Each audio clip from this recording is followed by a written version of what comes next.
ضرورت پڑتی ہے تو تھوڑا سا بڑھا لیتے ہیں، ضرورت پڑتی ہے تو تھوڑا سا گھٹا لیتے ہیں. یہ نہیں ہے آدھا تیتر آدھا بٹیر چلنے والا نہیں ہے، بلکہ ادخلوا فی السلم کافہ، اسلام کے اندر پورے کے پورے داخل ہو جاؤ، یہ اسلام کا مطلوب ہے.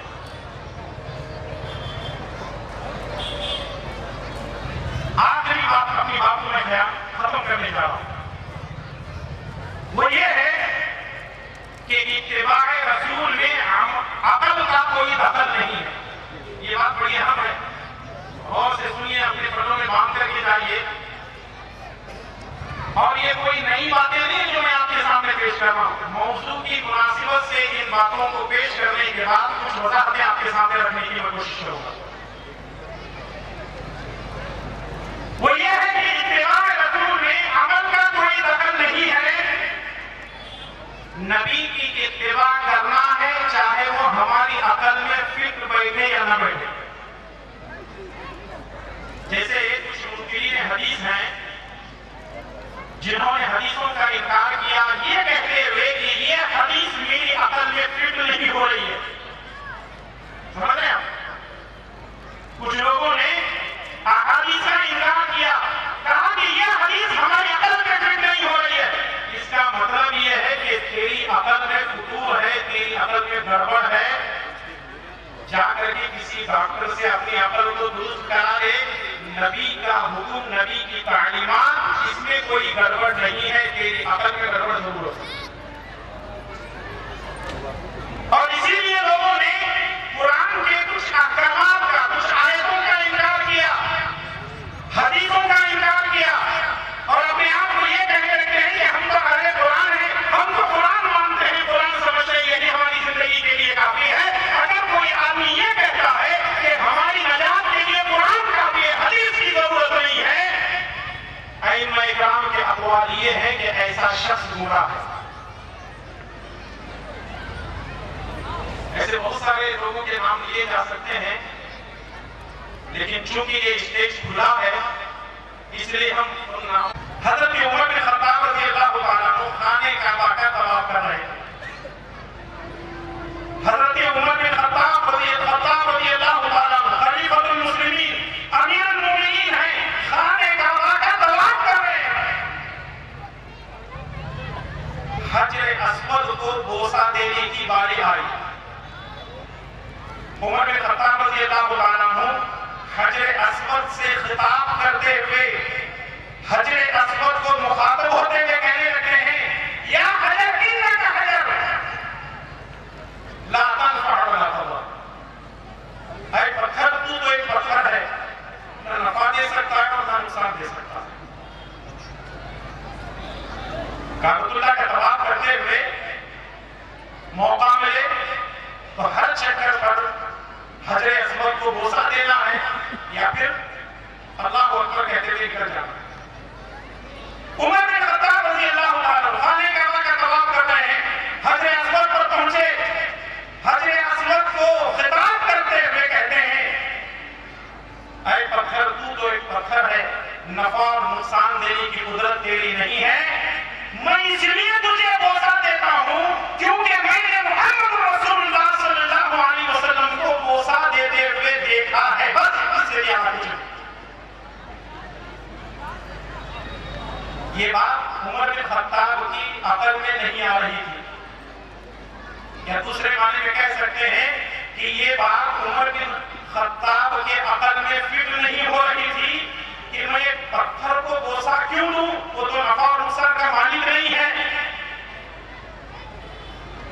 لیکن انہوں نے بوسہ اس لیے دیا کیونکہ انہوں نے اپنی آنکھوں سے پیارے نبی صلی اللہ علیہ وسلم کو بوسہ دیتے ہوئے دیکھا تھا. نبی کا کوئی بھی عمل ہم یہ نہیں دیکھیں گے کہ یہ ہماری عقل میں فٹ ہو رہی ہے کہ نہیں ہے، ہماری عقل اس کو قبول کر رہی ہے کہ نہیں ہے. صحیح حدیث ہونے میں لوگ انکار کر رہے ہیں.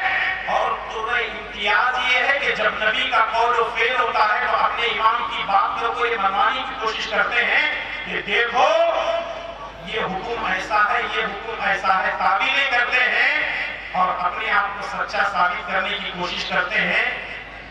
چونکہ یہ ہماری عقل پر فٹ نہیں ہو رہی ہے، ہمارے فلاں صاحب کا قول ایسا ہے، اس لیے ہم اس کو ایسے عمل کرتے ہیں۔ اس کا مطلب یہ ہے کہ لوگ اتباع رسول کے نام پر لوگوں کو دھوکہ دے رہے ہیں، اپنی عقل کے گھوڑے دوڑا رہے ہیں۔ ہم اللہ اور اس کے رسول کی اطاعت کیے ہوتے تو کتنا اچھا ہوتا۔ اے کاش، اے کاش، اے کاش۔ اہل حدیث پکار پکار کر کہہ رہے ہیں، اہل علم پکار پکار کر کہہ رہے ہیں، اے اللہ کی اطاعت کرو، رسول اللہ کی اطاعت کرو۔ نہیں، ہم فلاں اور فلاں کی تعلیمات پر اپنی زندگی گزاریں گے، ہمیں کیا ضرورت ہے اللہ اور اس کے رسول کی اطاعت کرنے کی؟ جہنم میں جل رہے ہیں۔ کہہ رہے ہیں اے کاش ہم اللہ اور اس کے رسول کی اطاعت کیے ہوتے تو کتنا اچھا ہوتا۔ وَقَالُوا إِنَّا أَطَعْنَا سَادَتَنَا وَكُبَرَاءَنَا، ہم نے اپنے سادات کی مانی، ہم نے اپنے پیروں فقیروں کی مانی، وَكُبَرَاءَنَا، ہم نے اپنے بڑوں کی، ہم نے اپنے علماء کی مانی، فَأَضَلُّونَا السَّبِيلَ، انہوں نے ہم کو سیدھے راستے سے گمراہ کر دیا، یا ان کی وجہ سے ہم گمراہ ہو۔ اب کیا کہیں گے اللہ تعالیٰ سے؟ جن کی باتوں پر عمل کر کے، جن کی تعلیمات پر زندگی گزار کر کے جہنم میں آئے ہوئے ہیں، اپنی آنکھوں کے سامنے ان کو جلتا ہوا دیکھیں گے، کیا کہیں گے؟ رَبَّنَا آتِهِمْ ضِعْفَيْنِ مِنَ الْعَذَابِ، اے اللہ ان کو دگنا عذاب دے، ان کی وجہ سے ہم جہنم میں آئے۔ وَلَعَنْهُمْ لَعْنًا كَبِيرًا، جتنی بڑی لعنت۔ السلام ورحمۃ اللہ وبرکاتہ۔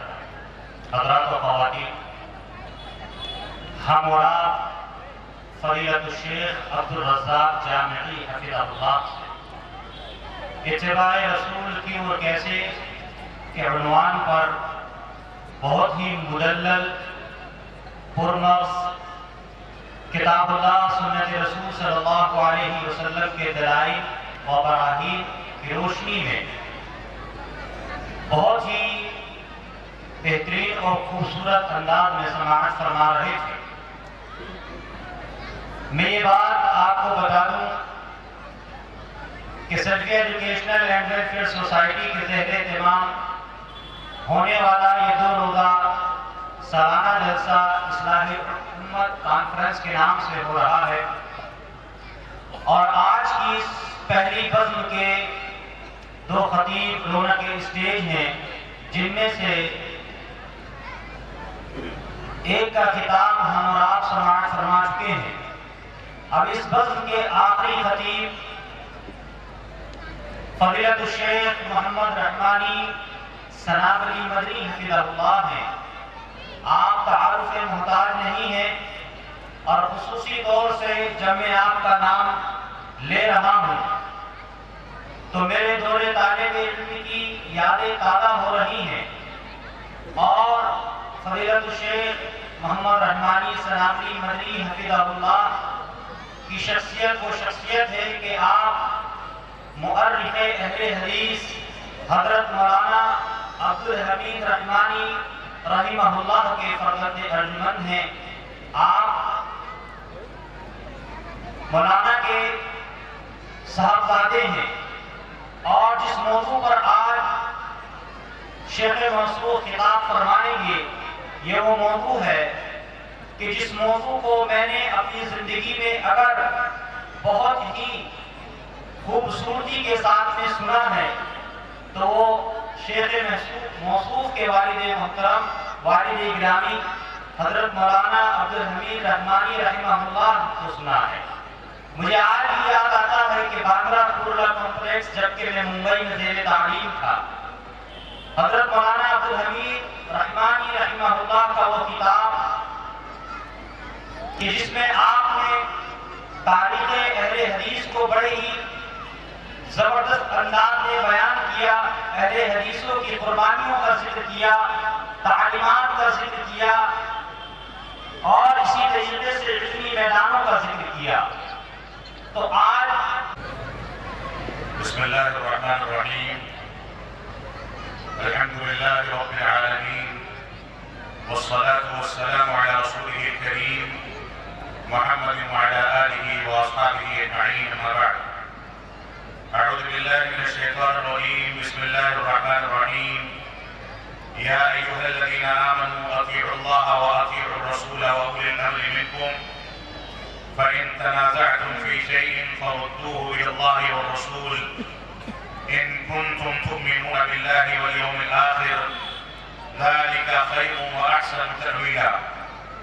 وقال الله تبارك وتعالى: وما آتاكم الرسول فخذوه وما نهاكم عنه فانتهوا واتقوا الله إن الله شديد العقاب. وقال الله تبارك وتعالى: فلا وربك لا يؤمنون حتى يحكموك فيما شجر بينهم ثم لا يجدوا في أنفسهم حرجا مما قضيت ويسلموا تسليما. محترم ذمہ داران اجلاس، کانپور کی جماعت اہل حدیث سے منسلک افراد، بزرگان دین، نوجوانان ملت اسلامیہ اور خواتین ملت اسلامیہ، موضوع جیسا کہ آپ کے سامنے واضح کیا گیا کہ تحریک اہل حدیث کا وہ خاکہ جو تاریخ کے آئینے میں آپ کے سامنے رکھنا ہے، میں کوشش کروں گا کہ اس مختصر وقت میں اس کی کسی حد تک آپ کے سامنے صراحت کر سکوں. اور یہ مناسبت بھی ایسی ہے کہ مولانا ابوالکلام آزاد رحمۃ اللہ علیہ کے نام سے موسوم کانپور کے اس تاریخی پارک اور تاریخی میدان میں اسی جماعت کی تاریخ سے وابستہ کچھ نکات پر گفتگو کی جائے جس تاریخ اور جس تحریک اور جس مسلک و منہج سے خود مولانا ابوالکلام آزاد رحمۃ اللہ علیہ وابستہ تھے. ہندوستان میں ہندوستان کی آزادی کے بعد مولانا آزاد رحمۃ اللہ علیہ کو آزاد ہندوستان کا پہلا وزیر تعلیم بنایا گیا، جہاں انہوں نے مختلف میدان تعلیم کے اندر بے شمار کارروائی نمایاں انجام دیے. وہی ان کی جانب سے ان کی وفات تک اور زندگی کے تمام مراحل میں اس بات کی کوشش ہمیشہ رہی کہ قرآن و سنت کو سلف صالحین اور صحابہ کرام کے فہم اور ان کے منہج پر دنیا کے سامنے پیش کیا جائے. اور تاریخ اس بات کی گواہ ہے کہ مولانا آزاد علیہ الرحمہ اپنی زندگی کے تقریباً 10 سال سے زیادہ عرصے تک جیل خانوں کی زندگی میں انگریزوں کے ظلم و استبداد کا شکار رہے، لیکن کبھی بھی انہوں نے ملک کے وقار پر آنچ نہیں آنے دی. انہوں نے کبھی انگریز جیل سے نکل کر کے اس بات کی درخواست یا ریکویسٹ نہیں کی کہ میں نکل کر کے اپنی بیمار بیوی سے ملنا چاہتا ہوں. انہوں نے کبھی بھی یہ درخواست نہیں دی کہ مجھ کو کس انداز کے کھانے پیش کیے جائیں، کس انداز کی سہولتیں پیش کی جائیں. احمد نگر کے جیل خانے میں، وہاں کے قلعے میں ان کو قید و بند کی زندگی گزارنی پڑی. یہ تاریخ سے وابستگی کا ایک بنیادی پہلو ہے کہ جماعت اہل حدیث اور تحریک اہل حدیث کے تاریخی خاکے آپ کے سامنے اس میدان اور اس بات میں ذکر کیے جائیں جو میدان اور بار مولانا ابوالکلام آزاد رحمۃ اللہ علیہ کی تاریخ سے وابستہ ہے. بیان کرنے والے بیان کرتے ہیں کہ 1958 میں جب مولانا آزاد رحمۃ اللہ علیہ کی وفات ہوئی تو اسی تاریخی میدان اور تاریخی پارک کے اندر یہاں کے احباب نے صلاۃ جنازہ غائبانہ کا اہتمام کیا اور مولانا آزاد رحمۃ اللہ علیہ کے لیے دعائیں مغفرت کی گئی. تو یہ ملک جن مجاہدین آزادی سے وابستہ ہے ان میں ایک بنیادی نام اور ایک ایسا نام جس کو کبھی بھی نظر انداز نہیں کیا جا سکتا ہے، اسی نام سے یہ پارک اور یہ حدیقہ اور یہ میدان موسوم ہے. اللہ رب العالمین ہم کو اپنے بزرگوں کی تاریخوں کو یاد کرنے، اب نئی نسلوں کو اس سے بہراور کرنے اور اس کو یاد کر کے اس کے تقاضوں کی تکمیل کرنے کی توفیق عطا فرمائے.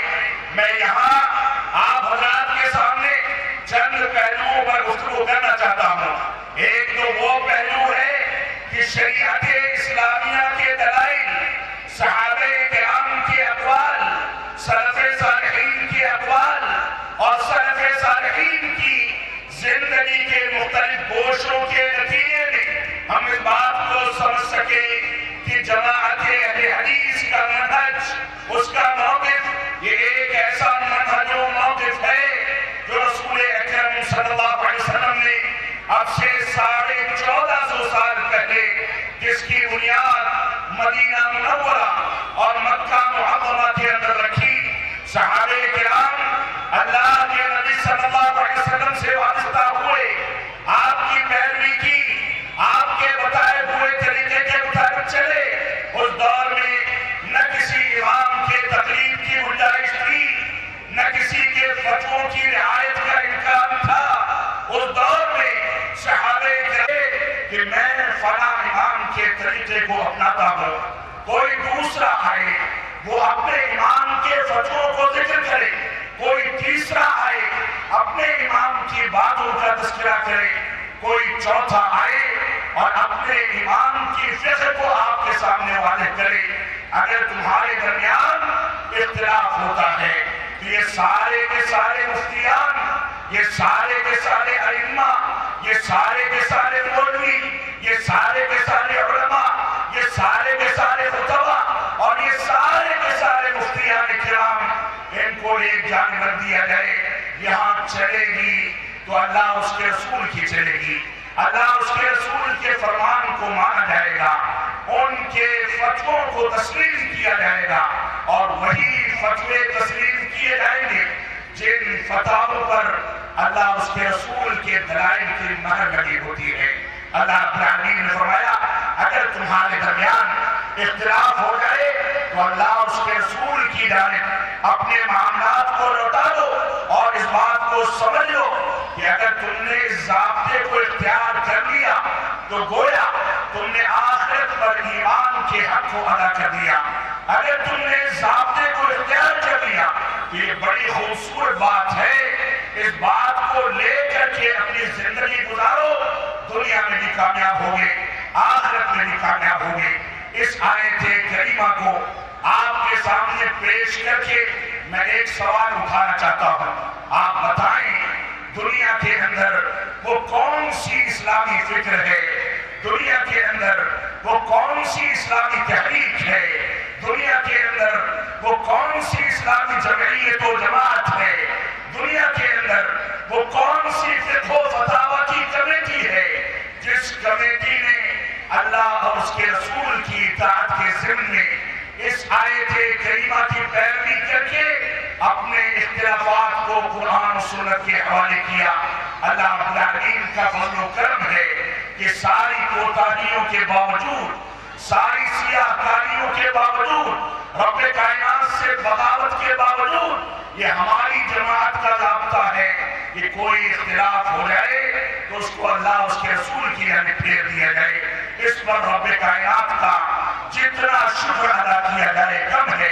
تو آئیے موضوع پر آگے بڑھتے ہیں، بے شمار دلائل اس کے موجود ہیں۔ میں نے آپ کے سامنے ایک آیت کریمہ مزید تلاوت کی، اس میں اور میرے ساتھی یعنی صحابہ کرام جس طریقے پر زندگی گزارتے ہیں وہی طریقہ اپنانے والے در حقیقت فرقہ ناجیہ میں شامل ہوں گے۔ اور ایک روایت میں ہے وہی الجماعہ، یہی جماعت ہے جس کے بارے میں جنت کی بشارت دی گئی ہے، یہی جماعت ہے جس کو بعض روایات میں فرقہ ناجیہ کہا گیا، یہی جماعت ہے جس کو بعض روایات میں طائفہ منصورہ کہا گیا، کامیابی حاصل کرنے والی جماعت قرار دیا گیا۔ اس سلسلے میں اگر ہم قرآن و سنت کی جانب رجوع کرتے ہیں اور اس کی شرح و تفسیر دیکھتے ہیں تو اس سے ہم کو کیا اندازہ ہوتا ہے، آپ چند دلائل سن لیں اور اس کے بعد اس شرح پر میں آؤں گا۔ اللہ رب العالمین کا فرمان ہے اللہ نزل احسن الحدیث، یہ اللہ رب العالمین نے بہتر سے بہتر باتوں کو نازل فرمایا ہے۔ آج کے دور میں ایک اعتراض یہ کیا جاتا ہے کہ ہم اپنے آپ کو اس وجہ سے نہ کہا جائے کیونکہ قرآن مجید کے لفظ کا یہ قرآن مجید کا لفظ حدیث رسول پر فٹ نہیں بیٹھتا ہے. قرآن مجید کو قرآن مجید کے ساتھ خاص کیا گیا، لیکن حدیث کے کلمے اور لفظ کو رب کائنات نے قرآن مجید کے لیے بھی استعمال کیا ہے. انسان ایسے ناموں کا انتخاب کرتا ہے جو نام اسلاف امت نے منتخب کیے، جن ناموں کی بنیاد قرآن و سنت کی بنیادوں پر رکھی گئی. ایسے نام جو اسلام کہ اللہ رب العالمین انسانوں کے اندر اور جانوروں کے اندر حلول کر جاتا ہے، لہذا انسانوں کے ہمیں سجدہ کرنا بھی جائز ہے. معاف فرمائیں گے، اس اسلام کی نہ ماضی میں ضرورت تھی، نہ ابھی ضرورت ہے، نہ مستقبل میں ضرورت ہو سکتی ہے.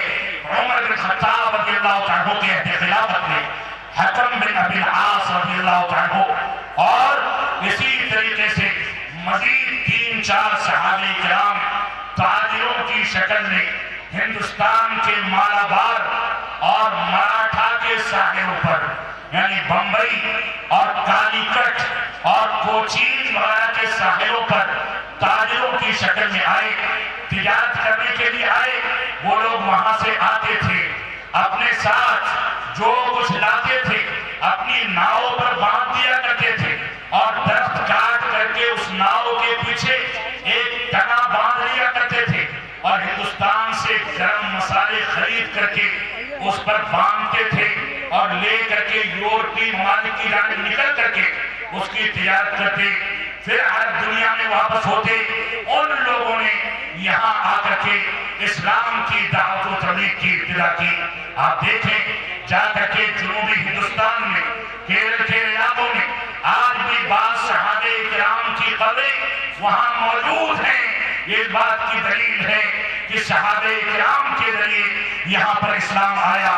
آپ نکلیں اور دیکھیں کہ سیلون کے علاقے میں اور کراچی میں اور دوسرے علاقوں میں محمد رحمانی سنابلی مدری حفظہ اللہ سے تحریک اہل حدیث تاریخ کے آئینے میں اس موضوع پر مدلل خطاب سماعت فرما رہے تھے.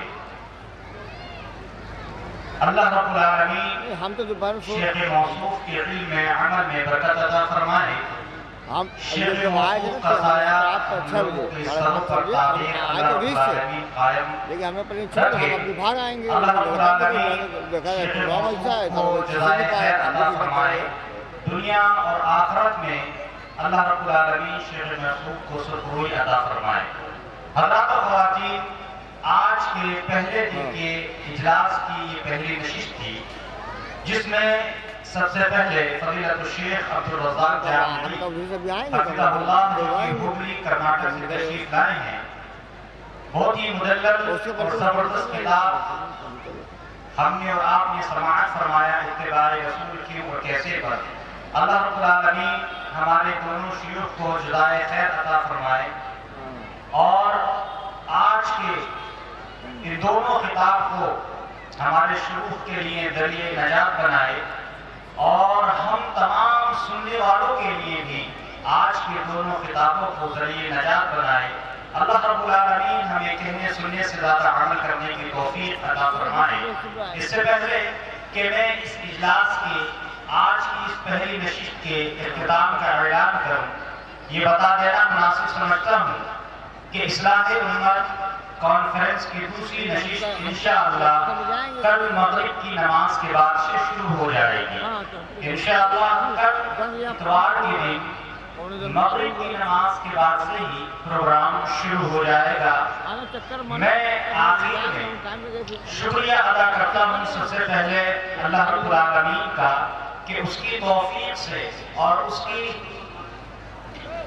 کی توفیق سے ہی یہ آج کا پروگرام ہوا اور اللہ رب العالمین کے فضل خاص اور اللہ رب العالمین کے کرم کا نتیجہ ہی ہوا کہ آج کا ہمارا یہ پروگرام الحمدللہ کامیابی سے ہمکنار ہوا. اللہ رب العالمین کی شکرگزاری کے بعد میں ہم مشکور ممنون ہیں اپنے خطبہ حضرات اور علماء اکرام کے جنہوں انہوں نے سفر کی بہت ساری صعوبتیں اور پریشانیاں برداشت کرتے ہوئے ہماری آواز پر لبیک کہتے ہوئے سرزمین کانپور پر تشریف لائے۔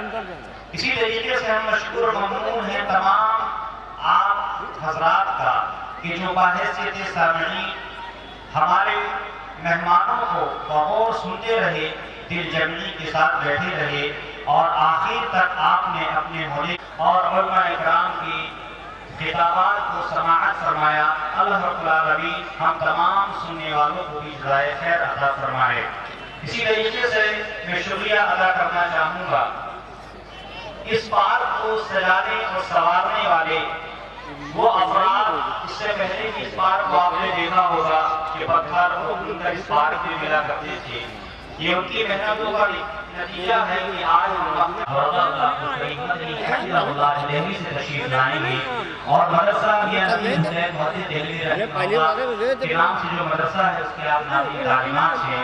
اللہ العالمین کل کے ہمارے پروگرام کو بھی اسی طریقے سے کامیاب بنائے اور آپ تمام لوگوں کو اس اجلاس میں آنے کی توفیق عطا فرمائے۔ اللہ رب العالمین ہمیں دین کی رب العالمین ربنا تقبل منا انك انت السميع العليم وتب علينا انك انت التواب الرحيم وصلى الله على النبي والسلام عليكم ورحمة الله وبركاته۔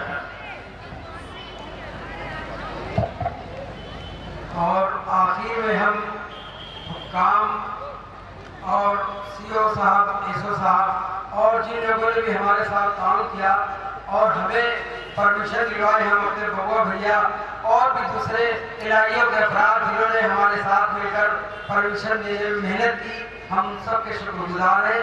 انہوں نے ہمارے ساتھ اپنا قیمتی وقت دیا اور اس پرمیشن کو حاصل کرنے میں ہماری مدد کی، ہم سب کے ممنون و مشکور ہیں۔ اللہ تعالیٰ سے دعا ہے کہ اللہ تعالیٰ ہمارے اس اجلاس کو کامیاب بنائے اور کسی بھی طریقے سے پانی وغیرہ جو بھی امکانات ہے اللہ تعالیٰ اس کو ٹال دے۔ آمین۔ السلام علیکم ورحمۃ اللہ وبرکاتہ۔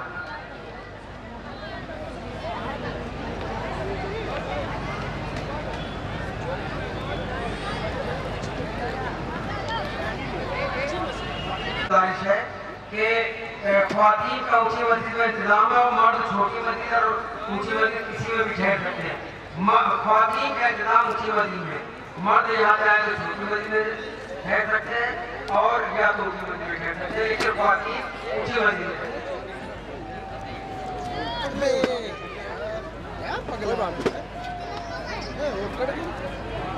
کوئی بات نہیں۔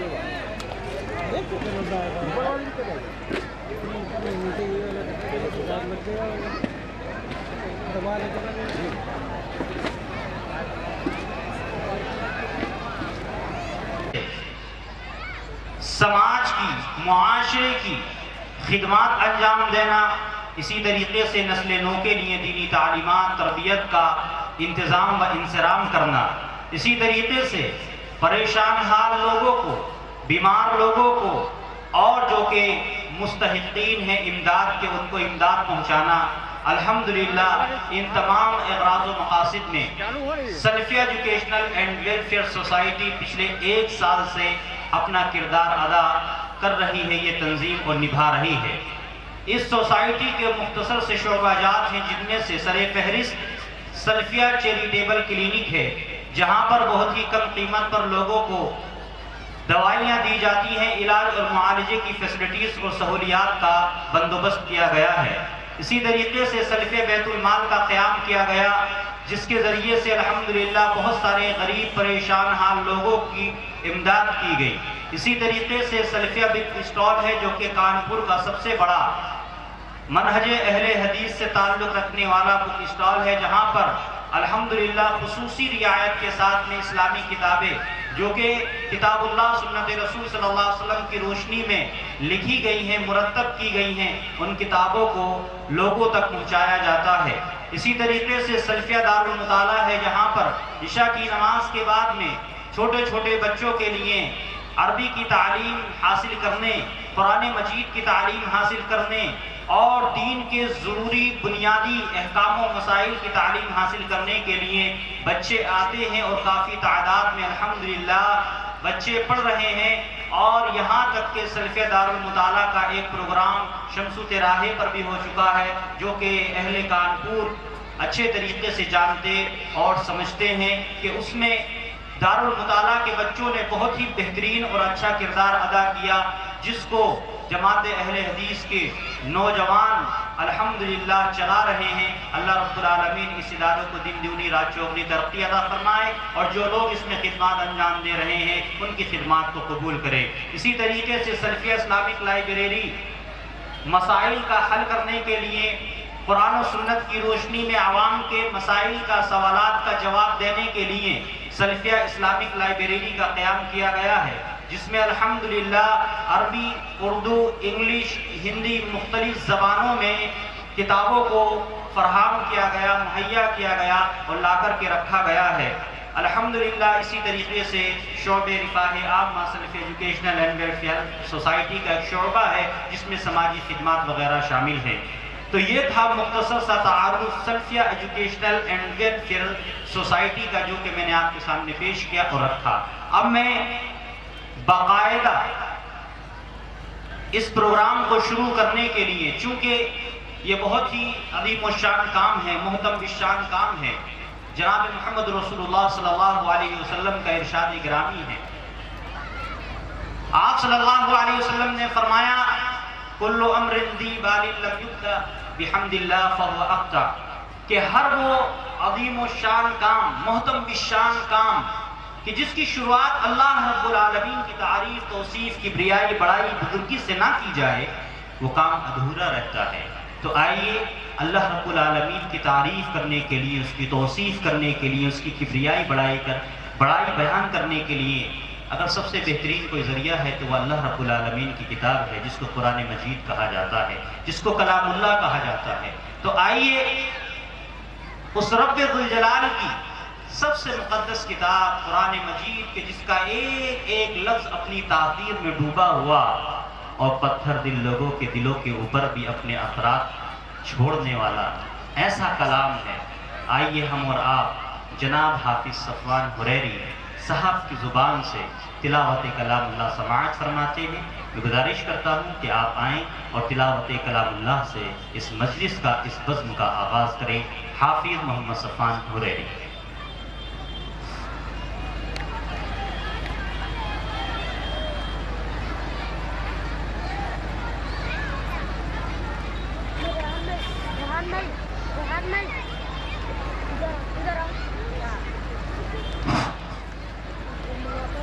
السلام علیکم ورحمۃ اللہ وبرکاتہ۔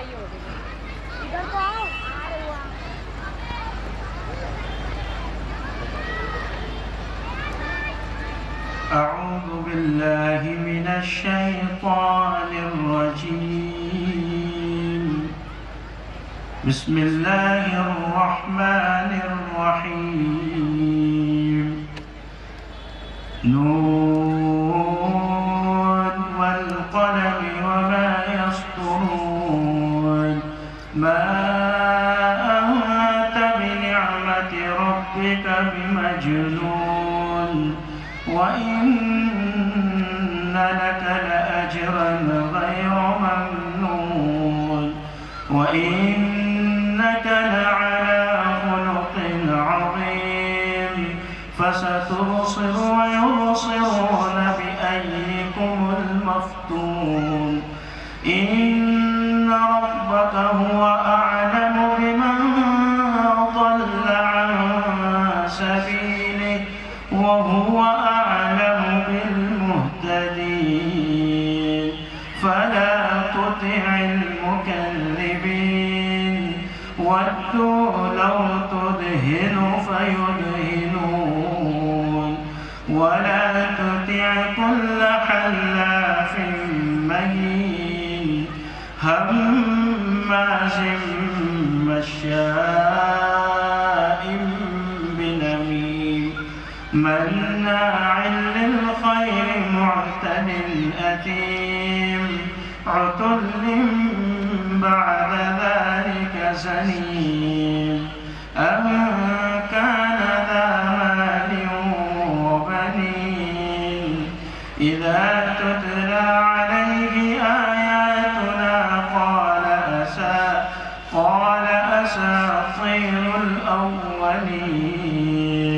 سنسمه على الخرطوم إنا بلوناهم كما بلونا أصحاب الجنة إذ أقسموا ليصرمنها مصبحين ولا يستثنون فطاف عليها طائف من ربك وهم نائمون فأصبحت كالصريم فتنادوا مصبحين أن يدخلنها اليوم عليكم مسكين وغدوا على حرد قادرين. السلام علیکم ورحمۃ اللہ. کی تلاوت کو ان کے لیے نجات کا ذریعہ بنائے، داؤد الہانی عطا فرمائے. حضرات و خواتین، اس سے پہلے کہ میں پروگرام کو آگے بڑھاؤں، سب سے پہلے تو میں اپنے بزرگوں سے، نوجوانوں سے اور بچوں سے گزارش کرنا چاہوں گا کہ آپ گیٹ پر کھڑے ہونے کے بجائے، روڈ پر کھڑے ہونے کے بجائے جلسہ گاہ میں آئیں اور کرسیوں پر تشریف رکھیں. پروگرام شروع ہو چکا ہے. اور دوسری گزارش میں اپنی ماؤں بہنوں سے کرنا چاہوں گا کہ گزارش ہے کہ آپ تمام ہماری اسلامی مسلم مائیں بہنیں حلقے بنا کر اور گروپ بنا کر کے نہ بیٹھیں اور باتیں نہ کریں.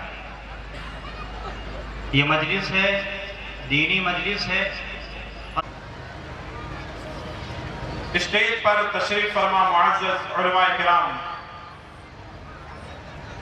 ذمہ داران جماعت و جمعیت، بزرگوں، نوجوان دوستوں، پردہ نشین خواتین اسلام، مائی اور بہنیں اور پیارے بچوں،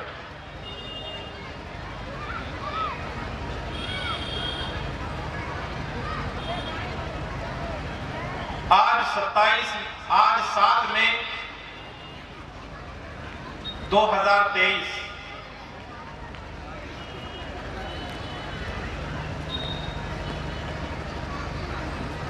فیضفل گنج کانپور کے اس مولانا ابوالکلام آزاد پارک میں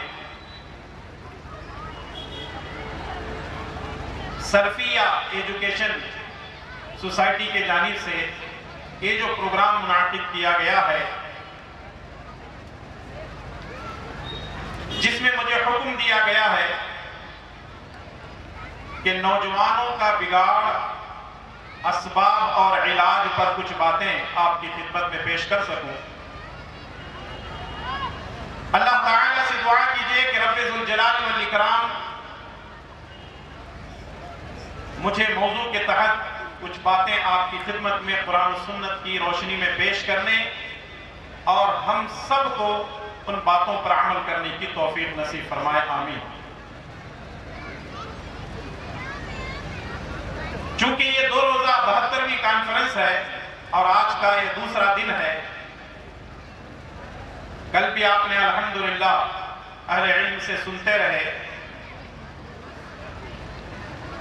اور ہم دیکھ رہے ہیں کہ یہ کچھ افراد کی محنتوں کا نتیجہ ہے کہ بہت سارے لوگوں نے اپنا روپیہ پیسہ لگایا ہے، اپنا وقت لگایا ہے، اپنی محنتیں اور کوششیں کی ہیں، آپ تک دعوت پہنچی ہے اور الحمدللہ آپ لوگ بھی یہاں پر پہنچے ہیں. ہم سب مل کر ان لوگوں کے بارے میں جن لوگوں نے اس پروگرام کو، اس محفل کو سجانے کی کوششیں کی ہیں، دعا کرتے ہیں کہ اللہ تبارک و تعالیٰ ان کو دنیا اور آخرت کی بھلائیاں نصیب فرمائے. اللہ تعالیٰ انہیں صحت کاملہ عاجلہ عطا فرمائے اور اللہ تبارک و تعالیٰ ہم تمام کو اللہ اور اس کے رسول صلی اللہ علیہ وسلم کی تعلیمات پر اپنی زندگی گزارنے کی توفیق نصیب فرمائے. آمین. نوجوانوں کا بگاڑ اور اسباب اور اس کا علاج کیا ہے، اس موضوع پر ہم کچھ باتیں سننے سے پہلے آئیے سب سے پہلے ایک حدیث میں آپ کی خدمت میں کیے دیتا ہوں سنن ترمذی کے حوالے سے. عبداللہ بن مسعود رضی اللہ تعالیٰ عنہ ہیں، وہ فرماتے ہیں اللہ کے پیارے نبی جناب محمد رسول اللہ صلی اللہ علیہ وسلم نے فرمایا لا تزول قدم ابن آدم یوم القیامہ حتی یسأل عن خمس.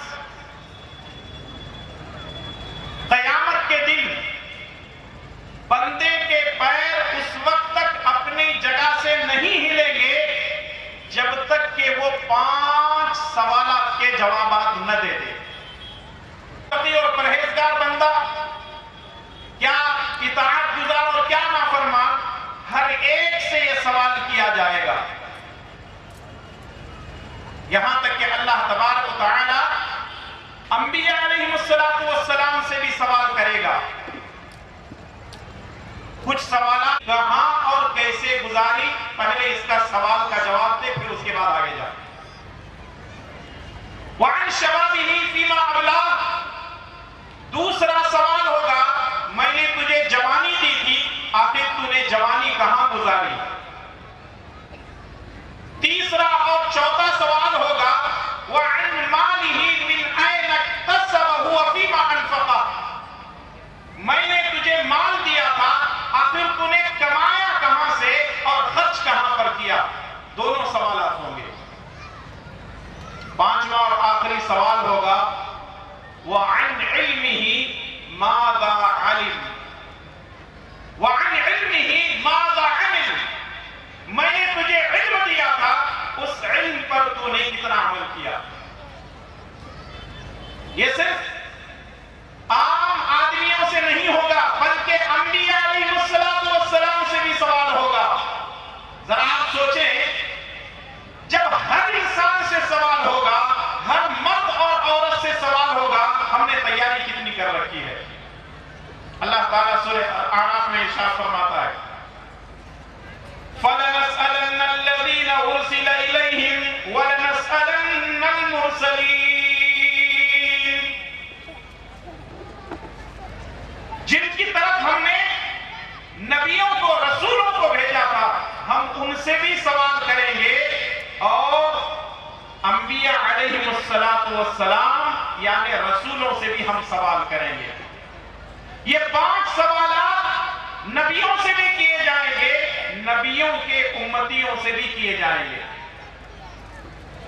پہلا سوال زندگی کہاں گزاری، دوسرا سوال جوانی کیسے گزری، چوتھا سوال مال کہاں سے کمایا، تیسرا سوال مال کہاں سے کمایا، چوتھا سوال مال کہاں پر خرچ کیا، پانچواں سوال میں نے جو تجھے علم دیا تھا تو نے کتنا عمل کیا.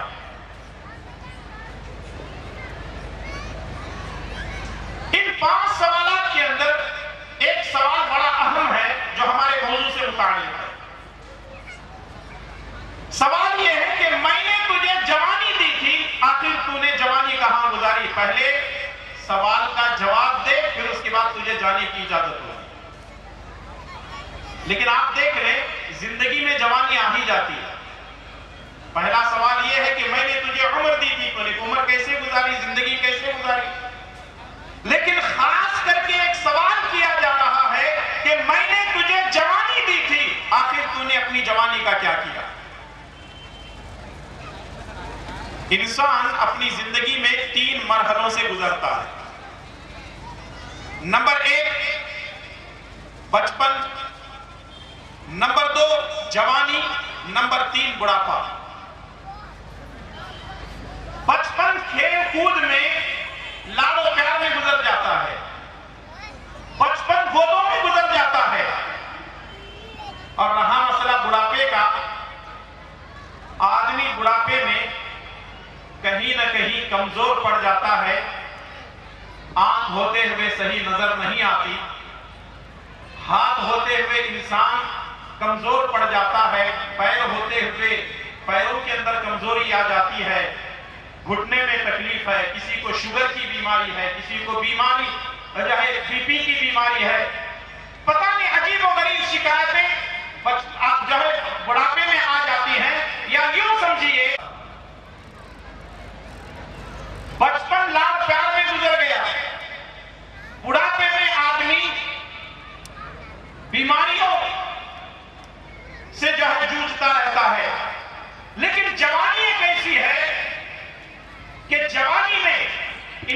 کی نظر تیز ہوتی ہے، کانوں کی سماعت تیز ہوتی ہے، زبان بات کرتے ہوئے لڑکھڑاتی نہیں ہے، ہاتھ اور پیر مضبوط ہوتے ہیں، ارادے مضبوط ہوتے ہیں، اس کے جسم کے سارے اعضاء مضبوط ہوتے ہیں اور وہ فیصلہ لینے میں ذرہ برابر بھی دیر نہیں کرتا۔ یہ ہے جوانی۔ آنے والے طوفانوں کا یہ جوانی مقابلہ کر سکتی ہے، آنے والے ہواؤں کا رخ موڑ سکتی ہے۔ جیسے لوگ کہتے ہیں کہ جوانی دیوانی ہوتی ہے، اگر جوانی کا دیوانہ پن اللہ اور اس کے رسول کی تعلیمات پر ہو رہا ہے تو ایسا جوانی کا دیوانہ پن خوش آئند ہے، اور اگر جوانی کا دیوانہ پن اللہ اور اس کے رسول کی نافرمانی میں گزر رہا ہے تو اس کا مطلب یہ ہے کہ بربادی ہے اس کے لیے جو اپنی جوانی کو اللہ اور اس کے رسول کی نافرمانی میں گزار رہا ہے۔ اللہ تعالیٰ کو جوانی بہت زیادہ پسند ہے۔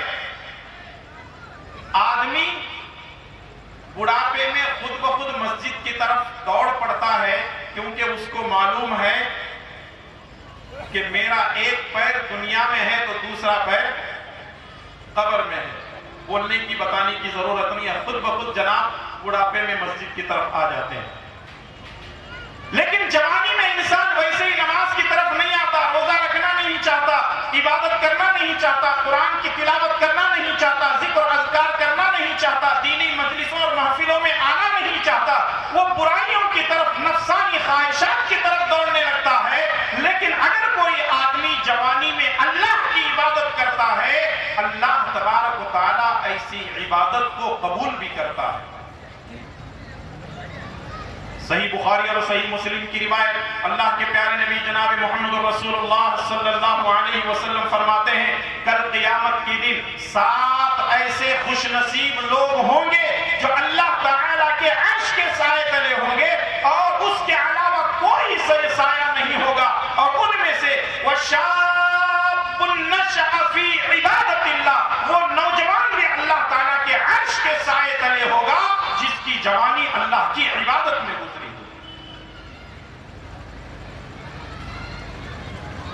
لیکن جب ہم اپنے معاشرے پر ایک نظر دوڑاتے ہیں تو پتہ یہ چلتا ہے کہ جتنا زیادہ ہمارے نوجوان لڑکوں اور لڑکیوں میں بگاڑ و فساد ہے، اس سے یہ محسوس ہوتا ہے کہ ہمارے نوجوان اپنی جوانوں کو یوں ہی بیکار گزار رہے ہیں اللہ اور اس کے رسول صلی اللہ علیہ وسلم کی نافرمانی۔ جب سے انٹرنیٹ کی دنیا عام ہو چکی ہے، 2G سے 4G اور 4G سے ہم اب 5G کا دور دیکھ رہے ہیں، یہ 2G اور 4G کے چکر میں نہ ابو جی چاہیے نہ امی جی چاہیے، ہمارے نوجوانوں کو آٹا کی فکر نہیں ہے، ہمیشہ ڈاٹا کی فکر رہتی ہے۔ ایسے حالات میں جبکہ ہمارے نوجوان بگڑتے ہی جا رہے ہیں، سدھرنے کا نام نہیں لے رہے ہیں، ان حالات میں ہمارے نوجوانوں کو کیا کرنا چاہیے، نوجوان کیسے ہوتے ہیں اور اس کا حل کیا ہے، بگاڑ کے اسباب کیا ہیں، اور حل کو بھی ہم ڈھونڈنے کی کوشش کریں گے اللہ تعالیٰ کی توفیق سے۔ شاعر کہتا ہے کہ کر جوانی میں عبادت کاہلی اچھی نہیں، کر جوانی میں عبادت کاہلی اچھی نہیں، جب بڑھاپا آ گیا تو بات کچھ بنتی نہیں۔ انسان کو چاہیے کہ وہ اپنی جوانی کو غنیمت جانے، اپنی جوانی کو غنیمت جانے، اپنی جوانی کو اللہ اور اس کے رسول کی اطاعت اور فرمانبرداری میں گزارے، ورنہ یاد رکھیے آدمی اگر بڑھاپے تک پہنچ جائے تو پھر وہ اپنی جوانی کو لے کر افسوس کرتا رہتا ہے کہ اے کاش میں اپنی جوانی کو اللہ کی عبادت میں گزار لیا ہوتا تو کتنا اچھا ہوتا۔ اب آپ لوگ سوچ رہے ہیں مولانا صاحب یہاں پر تو کچھ بزرگ بھی موجود ہیں جن کی داڑیاں سفید ہو چکی ہیں، ہاتھ پیر بھی کمزور ہیں، سماعت بھی کمزور ہے، ان کی بصارت بھی کمزور ہے، بیماریاں ہیں، اب وہ بوڑھے ہو چکے ہیں، نافرمانی میں ان کی زندگی گزر چکی ہے، اب وہ کیا کریں؟ جوانی آئے گی تو نہیں ہے، کیا کر سکتے ہیں؟ جواب یہ ہے کہ اللہ تبارک و تعالیٰ نے